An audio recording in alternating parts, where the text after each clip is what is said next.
क्या बीजेपी को भगवा रंग से ही दिक्कत होने लगी और इसीलिए योगी आदित्यनाथ को हटाने के लिए एक लंबी राजनीति की शुरुआत हो चुकी है। दोस्तों, केशव के पास ऐसा कौन सा जादू है कि वो दिल्ली आला कमान के पास पहुंचकर उस जादू का असर छोड़ रहे हैं और योगी आदित्यनाथ की हिंदुत्व ब्रांड एम्बेसडर वाली छवि से बीजेपी को अब दिक्कत कहां हो गई? क्या अखिलेश यादव के पीडीए की वजह से योगी आदित्यनाथ के भगवा के बजाय बीजेपी को अब पिछड़ा और दलित चेहरा चाहिए? क्या केशव प्रसाद मौर्य ये बार बार दावा कर रहे हैं कि उनके चेहरे पर अगर चुनाव हुआ तो बीजेपी 2027 में जीत जाएगी? अयोध्या हार के पीछे क्या केशव प्रसाद मौर्य ये नैरेटिव गढ़ने की कोशिश कर रहे हैं कि योगी के भगवा के नाम पर हिंदू जातियों में बंट जाएगा और वो आपके साथ नहीं आएगा? आज इसीलिए इस पूरी खबर का पोस्टमार्टम करने का वक्त आ गया है। सवाल यह है कि क्या योगी के भगवा रंग से ही बीजेपी में परेशानी बढ़ गई है? जाति में फंस गई बीजेपी, इसीलिए भगवा रंग नहीं पिछड़ा चाहिए। केशव पक्ष का दावा है योगी को नहीं बदला तो सत्ता चली जाएगी। केशव पक्ष का यह भी दावा है कि यूपी में भगवा नहीं पिछड़ा नेता चाहिए। दोस्तों, केशव दिल्ली में यह कहकर आए कि अगर योगी के चेहरे पे 2027 का चुनाव होता है तो हिंदू जातियां अलग अलग बढ़ जाएंगी, जिसके कारण बीजेपी 2027 में चुनाव करारी हारेगी और अखिलेश यादव सीएम बन जाएंगे।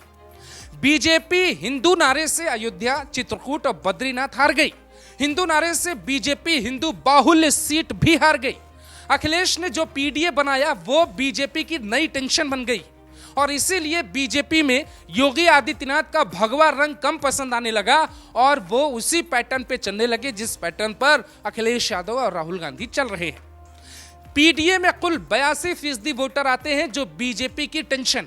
केशव पक्ष का यह दावा है कि योगी ठाकुर है वो नहीं जीत पाएंगे। अब यहां सवाल ये उठता है कि काम से ज्यादा जरूरी क्या हमारे देश में जाति है? हिंदू जाति में बटा इसलिए कमजोर पड़ गए योगी। यूपी में कुल 100% वोटर में से 82% ओबीसी, एससी, एसटी और मुस्लिम वोटर हैं। योगी आदित्यनाथ ठाकुर हैं। यूपी में कुल ठाकुर वोटर्स की संख्या मात्र 5% है। केशव प्रसाद मौर्य दिल्ली आला कमान को यही समझाने की कोशिश कर रहे हैं कि जिनकी जाति ही 5% है उन्हें आखिर क्यों मुख्यमंत्री की कुर्सी पर बैठाया गया है या उन्हें आखिर क्यों इस तरीके से प्रोजेक्ट किया जा रहा है। केशव प्रसाद मौर्य का यही वो दावा है जिसकी वजह से नरेंद्र मोदी जैसे विशाल लीडर और अमित शाह जैसे राजनीति के चाणक्य योगी के नाम पे मंथन कर रहे हैं और यही वो बात है जिसपे आरएसएस और बीजेपी में फूट पड़ी।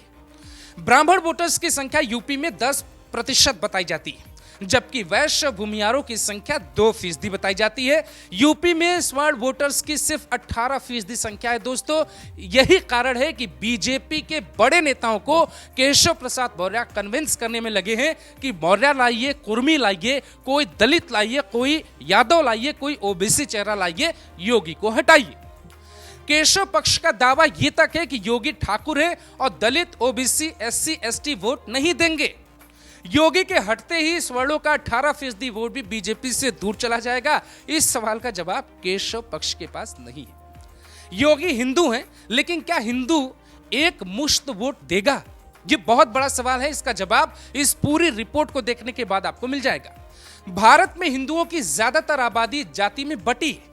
विपक्ष इसीलिए जाति जनगणना की बात कर बांटने की कोशिश भी कर रहा है। बीजेपी को यह आभास हो चुका है कि भगवा नहीं पिछड़ा चाहिए, क्योंकि योगी आदित्यनाथ जैसे नेता जाति के आगे हार जाएंगे। ऐसा नैरेटिव केशव प्रसाद मौर्य के गुट द्वारा दिल्ली के आला कमान को समझाया जा रहा है। अगर यूपी में बीजेपी योगी को हटा देती है तो आप क्या कहेंगे? केजरीवाल को पता है कि हिंदुओं को एक करने की जब बात आएगी तो वो काम पूरी बीजेपी में सिर्फ योगी आदित्यनाथ कर सकते हैं। सर्वे कहते हैं योगी के नाम पर हिंदू एक हो सकता है। दलित हो, ओबीसी हो, स्वर्ण हो, कोई भी जाति हो, योगी के काम पर, उनकी कानून व्यवस्था पे, माफिया मुक्त यूपी बनाने की कोशिश पे और उनकी ईमानदारी पे वोट कर सकता है अगर योगी ने रोजगार और साड़ों वाला विकल्प निकाल लिया तो। इसीलिए केजरीवाल से लेकर केशव तक पीछे पड़ गए हैं कि कैसे भी करके योगी आदित्यनाथ की कुर्सी पर किसी ऐसे नेता को बैठना चाहिए जो हिंदुओं को जाति में बांटता रहे। खास तौर से विपक्ष यानी अरविंद केजरीवाल, अखिलेश यादव और राहुल गांधी की यही कोशिश है। इसीलिए बीच चुनाव में इस तरीके का बयान योगी आदित्यनाथ के लिए दिया गया। यही कारण है कि जातियों के बंटवारे ने देश ही नहीं अपनी जाति चुनी।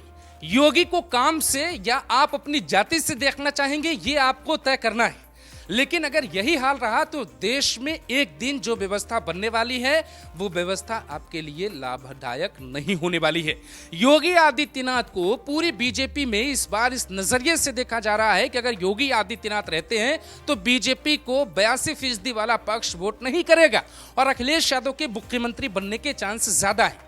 अब अगर ये दावा सही है तो फिर हिंदुस्तान को एक दिन सीरिया बनने से कोई रोक नहीं पाएगा। दोस्तों, सीरिया में 75% सुन्नी आबादी है और महज 25% शिया मुस्लिम रहते हैं, लेकिन वहां साल 1970 के बाद से ही शिया ही सरकार चलाती है। ऐसा यहां भी होने वाला है या हो सकता है, क्योंकि जिसकी आबादी ज्यादा वो बट जाएगा और जिनकी आबादी कम है वो एकता के साथ जाएंगे और वो अपनी सरकार बना लेंगे। योगी आदित्यनाथ को हटाने के पीछे या उनकी सियासत को विराम देने के पीछे पूरी बीजेपी में सबसे बड़ा लॉजिक यही है, क्योंकि योगी आदित्यनाथ की प्रशासनिक व्यवस्था, उनका अधिकारियों पे कंट्रोल, माफियाओं पे कंट्रोल बाकी कई राज्यों के मुख्यमंत्रियों से बेहतर है। उन्होंने नतीजे दिए और काम करके दिखाया है। आप किसी भी व्यक्ति से पूछेंगे तो वो ये कहेगा योगी आदित्यनाथ के हटते ही बीजेपी साफ हो जाएगी उत्तर प्रदेश से। लेकिन अगर आप किसी बीजेपी के नेता से बात करेंगे तो वो आपको ये पीडीए वाला फॉर्मूला बताएंगे। अब सवाल ये है कि आप योगी आदित्यनाथ को जातियों में बांटना चाहते हैं तो फिर हिंदुस्तान की बात आपको नहीं करनी चाहिए, और अगर आपको एक अच्छा नेता चाहिए तो फिर आप हिंदुस्तान की तरक्की की बात कर सकते हैं।